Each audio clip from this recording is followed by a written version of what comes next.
स्वागत है दोस्तों आपका हमारे चैनल डीके नॉवल वर्ल्ड 2.0 में।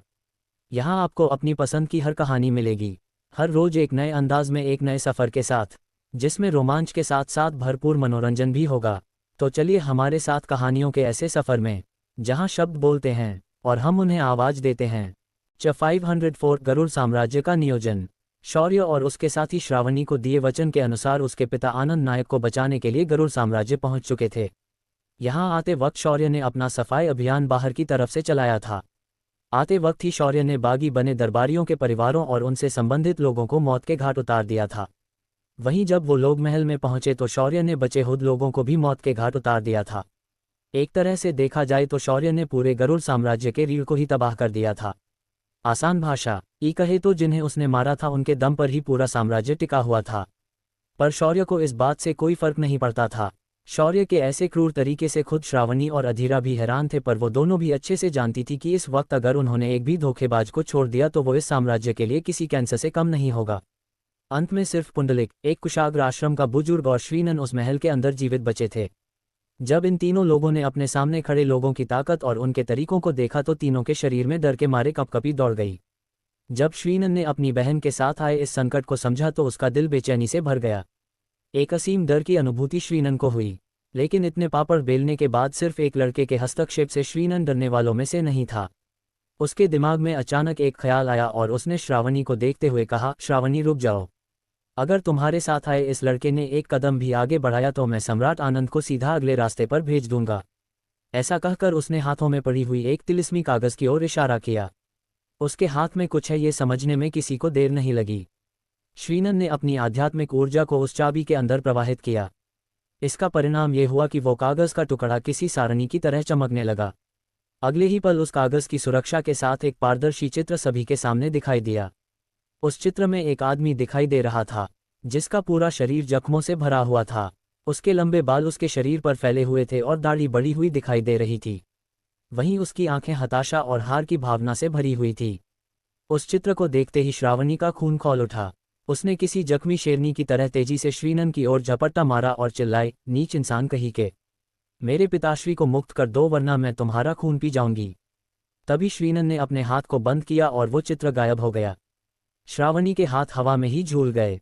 तभी श्रीनन ने एक खतरनाक हंसी हंसते हुए कहा, क्या हुआ बहना, पिताश्री की ऐसी अवस्था देखी नहीं जा रही।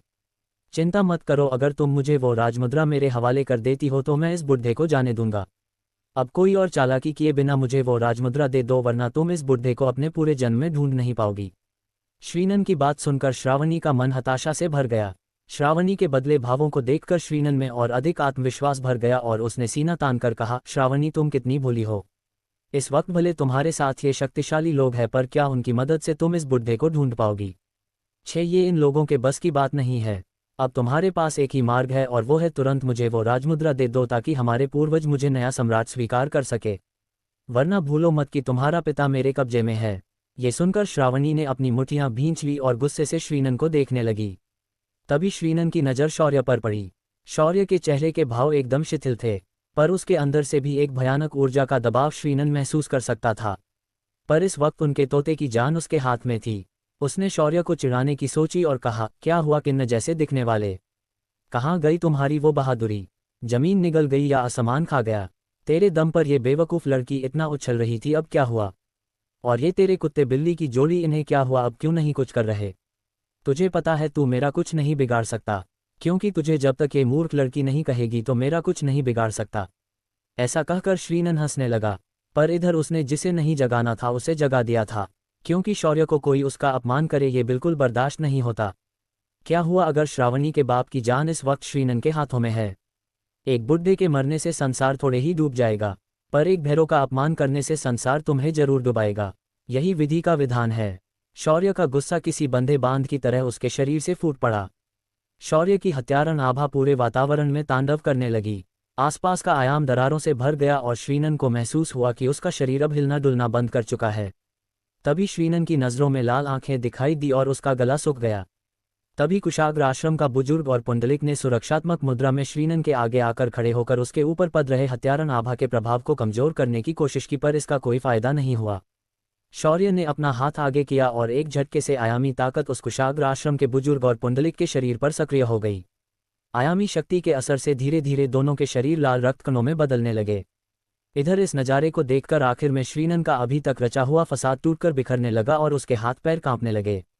उसने दोनों हाथों को जोड़ते हुए शौर्य के सामने गिड़गिड़ाना शुरू किया। मुझे क्षमा करे ज्येष्ठ, मैं मूर्ख आपकी ताकत को समझ नहीं पाया।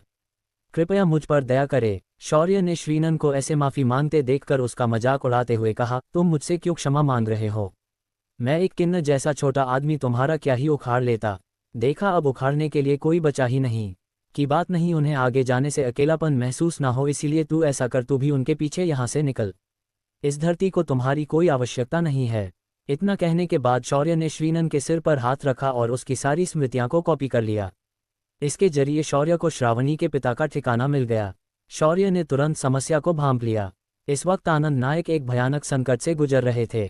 अस्थि विघटन नामक जहर ने उनके पूरे शरीर को एक आध्यात्मिक ऊर्जा के बिना चलता फिरता आम इंसान बना दिया। शौर्य ने देखा कि आनंद की जीवन ऊर्जा तेजी से घट रही है। शौर्य समझ गया कि अगर उसने जल्द ही कुछ नहीं किया तो आनंद नायक का अंत निश्चित है। शौर्य ने स्पेस में एक दरार बनाई और अपने साथियों के साथ तुरंत उसके अंदर चला गया। जब वो सभी लोग दूसरी तरफ पहुंचे तो उनके सामने आनंद नायक उस तस्वीर से भी अधिक बुरी अवस्था में था। अस्थि विघटन जहर ने उसके शरीर पर असर कर दिया था और आनंद की हड्डियां अब किसी नरम जेली की तरह बन चुकी थी, जिस वजह से खुद आनंद को अपने आकार में हिलना डुलना मुश्किल हो चुका था। शौर्य ने अपनी दिव्य दृष्टि का प्रयोग किया और आनंद के शरीर को जांच लिया। उसके तुरंत बाद शौर्य ने अपनी आध्यात्मिक ऊर्जा को अपनी 2 उंगलियों की नोक पर एकत्रित किया और उन्हें सीधा आनंद के शरीर में प्रवाहित कर दिया। शौर्य की पंचतत्व युक्त आध्यात्मिक ऊर्जा किसी भी जहर को आसानी से खत्म कर सकती थी। इसीलिए शौर्य ने आनंद को बचाने के लिए सबसे आसान तरीका स्वीकार किया और वो था अपनी शुद्ध आध्यात्मिक ऊर्जा को आनंद के शरीर में डाल देना। जैसे ही शौर्य की ऊर्जा ने आनंद के शरीर में प्रवेश किया, जहर ने उसकी ऊर्जा के विरुद्ध काम करना शुरू कर दिया, पर कुछ ही देर में जहर शौर्य की ऊर्जा के सामने नहीं टिक पाया और वो धीरे धीरे पीछे हटने लगा। शौर्य की ऊर्जा आनंद के शरीर में जैसे जैसे आगे बढ़ रही थी वैसे वैसे आनंद के शरीर अंगों को ये ऊर्जा ठीक किए जा रही थी। लगभग 1 घंटे के रस्सी खींच के बाद शौर्य ने आनंद के शरीर के अंदर के जहर को जड़ से मिटा दिया। जब आनंद होश में आया तो उसने अपनी आंखों के सामने एक खूबसूरत और नौजवान लड़के को देखा, जिसे देखकर पहले तो आनंद को काफ़ी अजीब लगा, पर जैसे ही उसे महसूस हुआ कि उसका शरीर ठीक हो चुका है और अब वो हिलने डुलने के लायक है, उसने तुरंत झटके से अपने शरीर को उठा लिया, पर अगले ही पल एक दर्द भरी चीख के साथ आनंद वापस लेट गया। तभी शौर्य के पीछे से शेरा ने ये देखा तो उसने तुरंत बोल दिया, भाई इसके स्क्रू तो ढीले नहीं हुए ना, ये बच्चों के माफिक क्यों कर रहा है? ये सुनकर अधीरा को हंसी आ गई, पर श्रावणी का मुंह काला पड़ गया। अपने पिता को शर्म से बचाने के लिए वो आगे आए और उसने आनंद के पीठ को सहरा दिया और उसे उठाकर बिठा दिया। उसके बाद श्रावणी ने भरी हुई आंखों से सारी घटित घटनाओं को अपने पिता को कह सुनाया। जब आनंद को पता चला कि सफाई के नाम पर शौर्य ने पूरे साम्राज्य को ही साफ कर दिया है, उसे अपने दिल में दर्द महसूस हुआ, क्योंकि आनंद एक दयालु सम्राट था। वो जल्द ही किसी को दंडित नहीं करता और कभी कभी गलती पता होने पर भी उसे नज़रअंदाज करता और सुधारने का मौका दे देता। पर इस बार उसके लोगों का सामना सीधा शौर्य से हुआ था, जिसके शब्दकोश में दया नाम का शब्द है ही नहीं। शाम के समय तक आनंद का स्वास्थ्य एकदम ठीक हुआ। अब वो चलने फिरने के लायक बन चुका था। जैसे ही आनंद ठीक हुआ उसने सबसे पहले सेना और साम्राज्य के अन्य बातों पर काम करने का निर्णय लिया, पर शौर्य ने उसे ऐसा करने से मना कर दिया और उसे अगले दिन तक इंतजार करने के लिए सलाह दी। इधर पूरा गरुड़ साम्राज्य अंदर से हिल चुका था। किसी अनजान शक्ति ने आकर साम्राज्य के बड़े बड़े अधिकारियों को परिवार समेत खत्म कर दिया था। साम्राज्य का सबसे प्रसिद्ध अधर्म पलक झपकते ही नक्शे से गायब हो चुका था। ऊपर से महल के अंदर भी बड़े पैमाने पर रक्तपात हो चुका था। इन सभी घटनाओं ने साम्राज्य के अंदर बड़ा भूचाल लाया था। दूसरे दिन की सुबह सभी के लिए अब एक अजीब से भाव के साथ शुरू हुई थी। दूसरे दिन लोगों के लिए बंद महल के द्वार खोले गए और राजधानी के बड़े छोटे सभी लोग इस बात को समझने के लिए महल पहुंच गए। सुनहरे वस्त्र धारण किए आनंद सिंहासन पर बैठा था और उसने बैठते ही पहली घोषणा कर डाली, साम्राज्य के राजकुमार श्रीनन ने कल किए विद्रोह में उनकी मौत हो चुकी है और साम्राज्य की अब असली वारिस राजकुमारी श्रावणी को नियुक्त किया जाता है। साथ ही साम्राज्य के हितों को मद्देनजर रखते हुए गरुड़ साम्राज्य मध्य क्षेत्र के अग्नि साम्राज्य के साथ मिलकर उनके सहयोग से साम्राज्य में विकास और लोगों के उत्थान के काम करेगा। शौर्य ने एक छोटी सी मदद के साथ अपने अग्नि साम्राज्य के लिए एक ताकतवर उत्तरी क्षेत्र का साम्राज्य दोस्त बना लिया था। साथ ही अब से श्रावणी के माध्यम से शौर्य अप्रत्यक्ष रूप से इस साम्राज्य पर नियंत्रण रह सकता था। इस कूटनीतिक सफलता से शौर्य को उत्तरी क्षेत्र में अपना प्रभाव प्रस्थापित करने में अधिक समय नहीं लगने वाला था। ऊपर से भैरव के अस्तित्व की खबर जब यहाँ पहुंचेगी तो उसके भक्तों की संख्या भी बढ़ सकती थी। अब समय था शौर्य को अपने अगले सफर पर निकलने का। शौर्य ने श्रावणी से अपनी विदा की और मिलने की तैयारी कर ली। पर श्रावणी के मन में शौर्य के प्रति कुछ भावनाएं उफान मार रही थी, पर शौर्य के उसके प्रति अपनी बहन जैसा व्यवहार देखकर श्रावणी ने इन भावनाओं को पीछे छोड़ दिया। शौर्य के जाने के बाद अग्नि साम्राज्य के तरफ से ज्वाला ने समर को यहाँ भेज दिया था।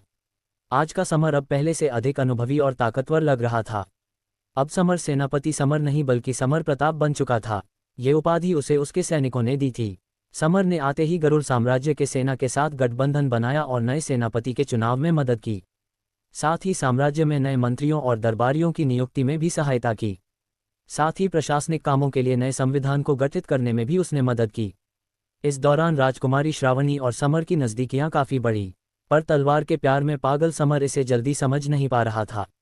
इधर शौर्य अपने अगले सफ़र के लिए निकल चुका था। वहीं समरलोक से दूर कुछ स्वर्गीय आभा से लिप्त लोग एक साथ वेदी के सामने बैठकर मंत्रों का जाप कर रहे थे और एक तांबे के दरवाजे को अभिमंत्रित कर रहे थे। यज्ञ की हवि से उस दरवाजे में बदलाव होने लगे थे। धीरे धीरे दरवाजा खुलता जा रहा था। 7 रंगों की रोशनियों से बना ये दरवाजा जब पूरी तरह खुल गया तो चांदी के कवच और मुकुट धारण किए एक आदमी वहां सभी के सामने खड़े होकर उन्हें सूचनाएं दे रहा था। उसने अपने हाथ में एक तस्वीर पकड़ी हुई थी और वो पूरे गंभीर भावों के साथ बोल रहा था, इस चेहरे को याद रखो। समरलोक में जाने के बाद गलती से भी इस लड़के से कोई छेड़खानी मत करना।